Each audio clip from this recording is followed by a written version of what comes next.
Good afternoon. Today's vote is the regrettable culmination of what became a misguided and politically motivated investigation during an election year. By advancing it over the past year and a half, Congressman Issa and others have focused on politics over public safety. Instead of trying to correct the problems that led to a series of flawed law enforcement operations, and instead of helping us find ways to better protect the brave law enforcement agents like Agent Brian Terry who keep us safe, they have led us to this unnecessary and unwarranted outcome. During this time, the men and women of the United States Department of Justice and I have remained focused on what should and must be our government's top priority, protecting the American people. When concerns about Operation Fast and Furious first came to light, I took action and ordered an independent investigation into what happened. We learned that the flawed tactics used in this operation began in a previous administration, but I made sure that they ended in this one. I also made sure that agents and prosecutors across the country knew that such tactics must never be used again.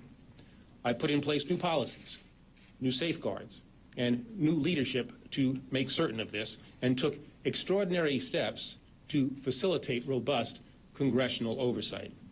Now, let me be very clear. That was my response to Operation Fast and Furious, and any suggestion to the contrary is simply not consistent with the facts. I had hoped that congressional leaders would be good faith partners in this work, and some were. Others, however, have devoted their time and their attention to making reckless charges, unsupported by fact, and to advancing truly absurd conspiracy theories. Unfortunately, these same members of Congress were nowhere to be found when the Justice Department and others invited them to help look for real solutions to the terrible problem of violence on both sides of our southwest border. That's tragic, and it is also irresponsible.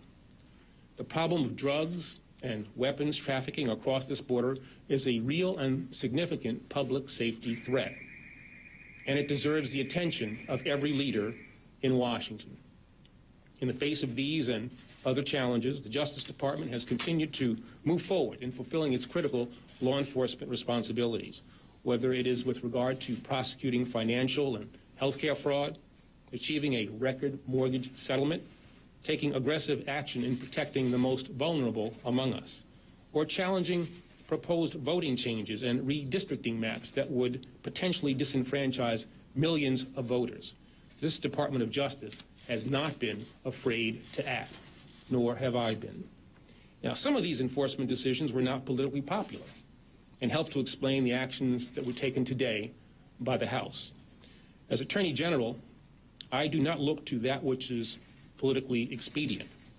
On behalf of the American people who I am privileged to serve, I seek justice.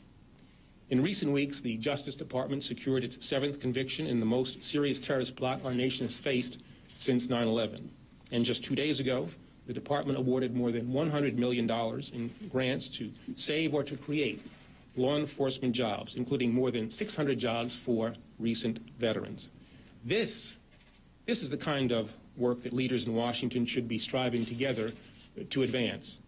At a time when so many Americans are in need of our help, I refuse to be deterred from it, and I will not let election year politics and gamesmanship stand in the way of continued progress. Today's vote may make for good political theater in the minds of some, but it is at base both a crass effort and a grave disservice to the American people. They expect and they deserve far more.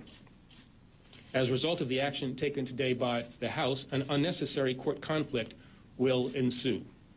My efforts to resolve this matter short of such a battle were rebuffed by Congressman Issa and by his supporters.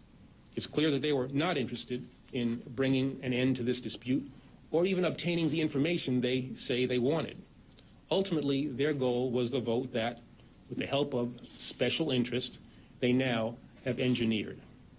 Whatever the path that this matter will now follow, it will not distract me or the men and women of the United States Department of Justice from the important tasks that are our responsibility.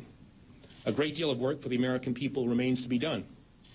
I'm going to be getting back to it. I suggest that those who orchestrated today's vote do the same. Eric.